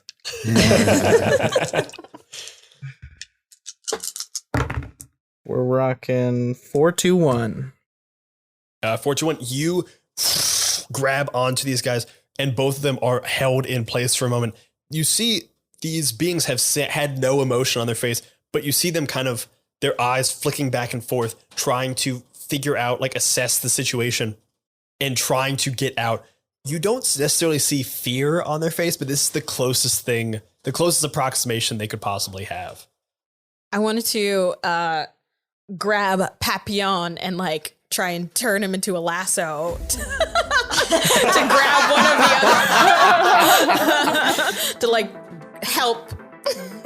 You want me to do what? No, I'm just gonna I'm gonna like literally like stretch him out and turn him into a lasso. just straight up like Roger Rabbit type stuff. Yeah. I'm into it. And this is definitely mean, so you can go ahead and roll 4d6. 2, 3, 4, 4. It's good, right? 2, 3, 4, 4. No matter what is a success. Papillon, you are grabbed by Minerva, who stretches you out into a lasso, and you're throwing it at one of the help stop them from going in. They are trying to force back. Peep, you're holding them in place. Minerva grabs onto them and pulls them hard towards you guys. They fall on the ground prone and are completely tangled in tentacles. As this happens, you see their boiler suits like partially tear open, and from the back you see black and white spots. I don't like this. This is disgusting. Also, please ask before you do that to me next time. They're both like face down on the ground. One of their heads turns full 180 around, looks directly They're owl cows. looks directly at It's disgusting. Minerva. Papillon, you're like right there with him. You just see its mouth opens like full wide, and not from its mouth, but from somewhere deep inside, you just hear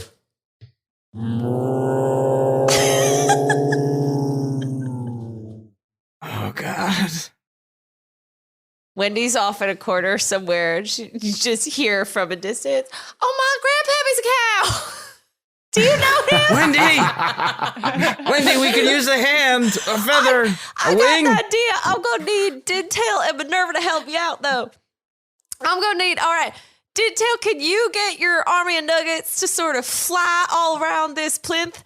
And then Minerva, both of us are gonna shoot out our scales, and then I'm gonna use my speed to run even faster with the nuggets to basically create a blender to make whipped butter.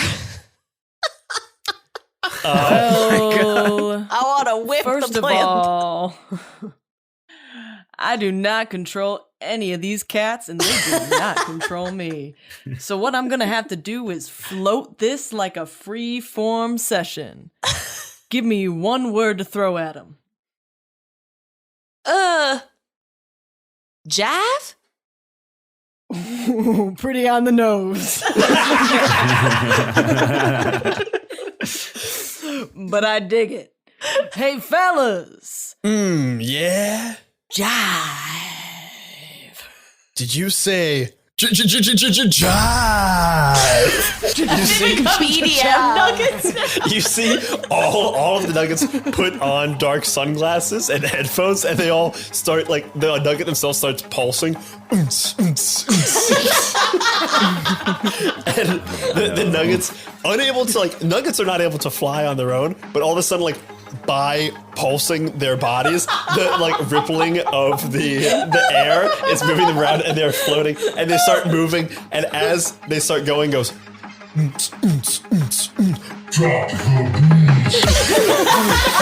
they start flying around more and more. So in order to fly, we have to invoke like dubstep. As this happens, I'm gonna need Jenny. I'm gonna need Dintel. I'm gonna need Wendy, and I'm gonna need Minerva to all make rolls for me to see how this turns out. 441. Wait, Should I what roll are we with doing 4? Because I'm using my You're speed. going fast, so you can. Okay. So it's triple threes and then Ooh, 1, 3, 5. and a 1. So I chicken Triple threes and a 1. fail. That's a chicken fail. Oh Minerva, what'd you roll? 1, 3, 5. 1, 3, 5 success, and Dintel, what'd you roll? 441. 4, 4, 1 is a success. As you guys begin to create this whirring blender, the nuggets flying around. You see the butter is the butter is starting to coat these nuggets, and all the nuggets are going, smooth and buttery. It's just like the sheer sound waves from the nuggets is like creating pulses in the butter. It's pulsing the butter around. It's a pulse setting unto itself. Minerva, you begin firing out some of your scales that begin to catch in this cyclone as Wendy is running and running and running. And Wendy, as you start running, your scales are firing off. And all of a sudden you realize these guys are beginning to stand up. They're like fighting this cyclone as it the butter is not quite churning. And you make the ultimate eldritch sacrifice, and and all of your scales fly out, and all of a sudden the vortex of scale and nugget is complete. The butter fully churns. You guys inside the eye of the storm, around you entirely is swirling, churning butter. I feel like this really is like an EDM show too, because it's all rainbow scales, and there's this it's like a whole strobe light show that's happening in this shed right now. I can just hear like the beat, like the nuggets are beating, and we're like ting ting ting ting ting ting ting ting ting ting ting ting ting. It's all rainbow scales. There's a crazy light show happening in here. Everything around you is just swirling. At this point, the butter, this is like going in a high intensity blender. The butter itself is starting to heat up as the two boilerplate men who are left, surrounded by tentacles from Peep and from Minerva, are trying to escape as the butter is closing in on them, and the plinth at the center remains a monolith. You guys have all exits cut off for these two. And as you look out above you, you see the sprinkler system beginning to test itself. You can see off in the distance, there's a small hole in the ceiling, and you see the sun is getting close to setting from inside the plinth. As this is happening, you hear a very small chicken voice. Wendy. Fulfill the prophecy. Grandma, is that you? Oh yeah, it's me. It's Grandma. Oh my God, guys, we found her. She's in there. She's so smart. She knows so many things. We really gotta get her out. We gotta. You know, honey, it really should take a world-ending ritual to destroy me to get you to come see me. Grandma, I see you all the time. I tell you about my day all of the time. I mean, you come over, but you don't really visit. You know what I mean? I tell you minute by minute what my day's been up to. Okay, you two, please. Just fucking do the thing. Peep, this is your moment. You Yes. have to show us the second part of the prophecy. I'll try. Peep You'll try. sucks in his tentacles and opens his third eye to try and see focus all his eldritch energy into his third eye. It actually comes out on a tentacle to try and really assess. Your tentacles come inside. The third eye flies out in front of you and goes directly up to the plinth, like to the edge of the very plinth itself. Go ahead and make an eldritch roll for me. That's a 3-3-1. That's a fail. It's a chicken failure. Oh no. Which one of your eldritch things do you live? Which one of your 2 traits would you? You get to choose. I think probably the way the way this is happening, I feel like the eye would get sucked into the plinth or something like that. You pull the tentacles in. The tentacle with your third eye goes directly up to the plinth, and as it goes to the plinth, you realize what is needed, the final measure, and you put your eye into the plinth itself. You feel the eye getting like obliterated by the plinth in this like liminal space as it's passing through to another unknowable, unseeable dimension. But for a moment, the briefest of moments, so quick it could possibly be said to not have even existed at all, you see 3 elder chickens circling like a 3-bodied star system, moving around each other and towards each other in perfect harmony, all of them looking towards you with all-knowing eyes, all of them with many tentacles and scales and 3, 4, 5 eyes. You see their non-Euclidean geometry beginning to move in and out of each other, this perfect tri-solar system of chickens, and they look at you. You must save us. The butter is the key. What? But what does that mean? Your third eye is cut off. So, the butter is the key. That's what I got, everybody. Butter's the key. Do you think there's a key butter sculpture somewhere around here? There might be one at the Last Supper. I don't know what they had going on over there. Go ahead and make an eldritch roll. If you want to kind of like investigate this area. As this crazy vortex is happening, you see the sun is beginning to set. These strange sprinkler systems are beginning to drip this kind of weird purpley yellow viscous liquid. And you see the cow-spotted boilerplate men looking back, smiles beginning to pull up on their face as their mouths open, and somewhere deep inside their gullet you just hear, Can I smack them? you smack them. What'd you roll? Wendy is just going to scurry as fast as she can all around.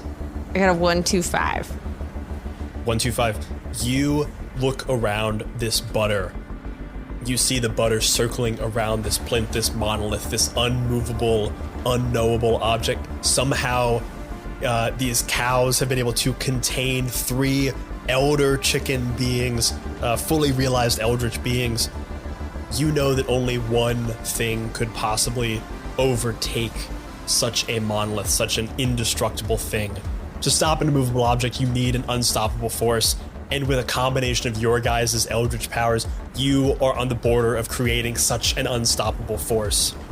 As you look around, you see the reflective scales swirling around you. You realize this concoction needs probably like one more element to it to be able to open up this plinth and release these elders. Papillon, I know you real good with, like, doing stuff that shouldn't be able to be done, but can be done. Like the fact that you kind of look like a humanoid turkey thing right now. Duck thing. Yeah. Yes, thank you. I wondered if there might be some way that you could maybe do something about that plinth. My grandma's in there. I'm debating if I want to do that because you guys talk too much. It is Not for me, Come but on, you know what? Papillon. Come on, do it for Wendy. I'm going to do the thing. Fine. Papillon reaches into his flesh pocket, pulls out one last fried Twinkie, and throws it into the mixture. Papillon reaches in, pulls out this last fried Twinkie. It's like a particularly it's like a foot long fried Twinkie. There's like chicken nugget crumbs on it and stuff. Chicken, yeah, it's like it's a deep fried Twinkie with like chicken crumblings over top of it. This was actually made this way. It wasn't just formed from your pocket. They made it with a chicken fried topping. You look around and all of a sudden you see this vortex closing in on the plinth, slowly like closing the battlefield around you guys. As it does, the top of the vortex begins to fly over top of you and funnel directly into the plinth. And as it creates this giant waterfall heading directly towards the top of the plinth, you chuck the foot-long deep-fried Twinkie directly towards the plinth. I need you to roll a Eldritch check. Yay.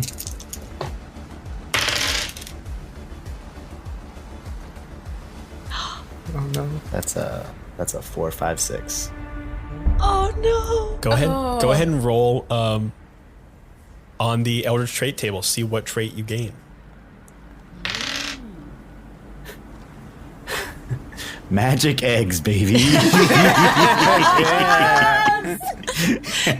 Papillon is the most. He's gonna haunt my nightmares for like days.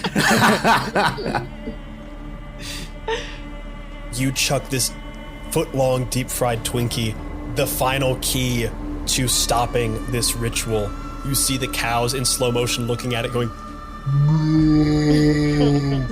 as their faces begin to elongate into their true cow form. As it is about to hit the plinth, the butter and the scales are coming over top, hitting the top of the plinth. You see for a moment a almost keyhole opens as this deep-fried Twinkie is ready to pierce through the sprinkler system above. And the area is flooded in this purple, yellow, viscous mixture that begins to mix in and taint the butter. You see this previously perfectly clarified butter become roiling with this purple and green and yellow viscous thing. And as the deep-fried Twinkie pierces through the hole, you see this ritual begin to start to freak out a bit. You guys have introduced this strange butter and fried Twinkie into this thing. You've not been able to release the elder chickens, but something is still going wrong with this ritual. You see the cows looking around, freaking out as the butter itself begins to roil and bubble, and bits of it start like spraying all around you. You see the plinth itself begin to start crumbling a bit, and you see a large crack form around the plinth itself. You guys realize you've put a even smaller clock on yourself as this ritual is not only beginning to fail, but has a possibility of forever sealing away these elder chickens and their knowledge. You have but a moment to save them. What do you do? I lay a magic egg, man. When the time's right, you just gotta do it.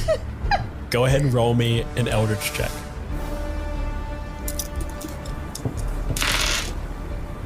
3, 4, 5. You plop down for the first time a magic egg. You see a egg come out that is similarly colored, this purple, yellow, green, viscous, translucent color that swirls and mixtures through the egg. I'm going to name you after my best friend. Your name is Peepa. And then I throw the egg into at the thing, the plinth. Peep is fully Plinko. sobbing. Just like, best friend. You two are idiots. You chuck the egg into the plinth, into the heart of this unknowable eldritch dimension, into this pocket area sealing off the unknowable and the all-knowing.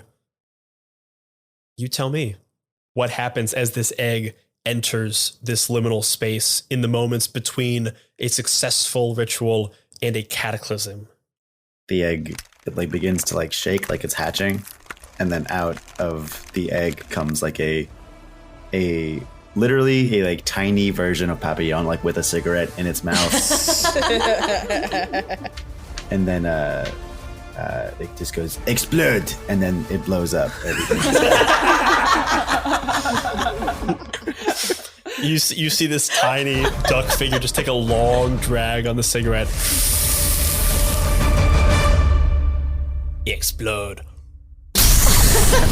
Rippling out, the walls of this place fly off, the roof flies off, butter explodes everywhere as the plinth itself cracks, fissures appear, and explodes off in all directions, leaving a perfectly plinth-sized absence in time and space itself, a portal to this dimension containing these eldritch beings. And from inside, you hear, Well, Wendy, it's good to see you. Why don't you come give Grandma a hug? Oh my God, Grandma! And Wendy fully launches herself into this hole. Wendy launches herself into this thing. You guys see her disappear for a moment, and as the 3 elder chickens and Wendy appear, you see, Wendy, for you, an eternity has passed, a second has passed. You've seen the heat death of the universe and the Big Bang all over again. Dintel, I think I understand jazz now. You just hear a bunch of chicken nuggets that are all covered in butter just go, hey, baby, I don't know if jazz is something to be understood. I mean, I think if you get it, you probably don't get it. You know what I mean? Dintel, tell it. Yeah. As best Wendy can with her chicken feet, she's trying to snap. I really wish you wouldn't do that. You hear a small chorus of snaps begin all around this area as butter, like a cleansing rain, rains over the entirety of the Ohio State Fair. These shimmering scales descend slowly like a small fog, creating a multicolored disco ball-like effect right as the sun descends and the Danor Project fixes all their wires that Wendy had broken, comes back on for an encore performance of their one-hit wonder song, Tom Cruise. And I think that is where we end for the evening. Oh, man.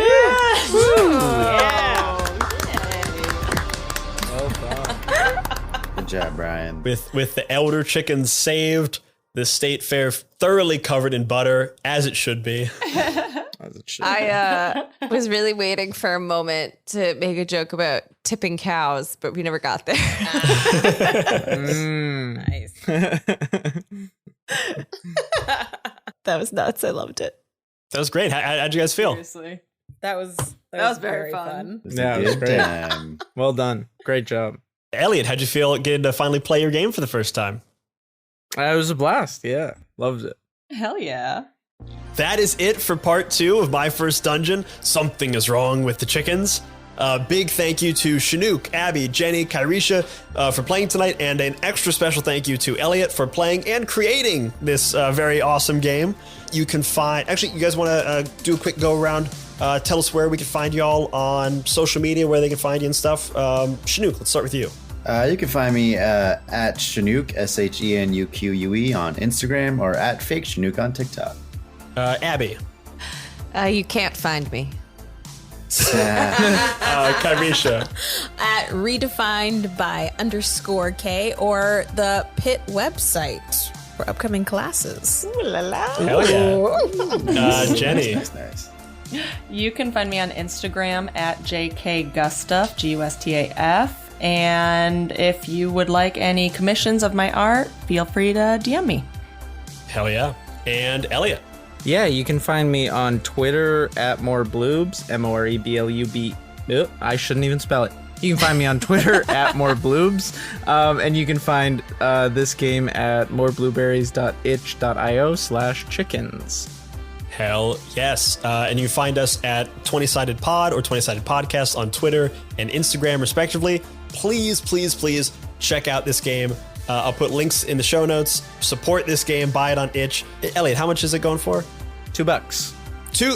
For $2 sweet dollars, you can get All the your very crispy own, nuggets. You can get all the crispy nuggets. You can get the rules. You can get printable versions. You can get your very own chicken character sheets and sheets where you can like draw your chicken as you're playing. It's a deal and a steal and a half. So please check out this Give game. Elliot some money, folks. Give Elliot some money. Also check out Abominations, Elliot's other game, which is a letter tile monster battle game that kind of has to be played to be believed. It's incredibly fun. That is it for this episode. Please join us next time where I will try to dissect how I did running my first one-page RPG, and we'll talk about how I can make these games even better. But until then, if you're having fun, you're doing it right. Bye-bye, everybody. Woo! Bye, friends. Bye. Bye-bye, y'all. Bye-bye. Love Wendy. Love Wendy. You gotta One love last to bit hate of Wendy. Didn't tell body acting.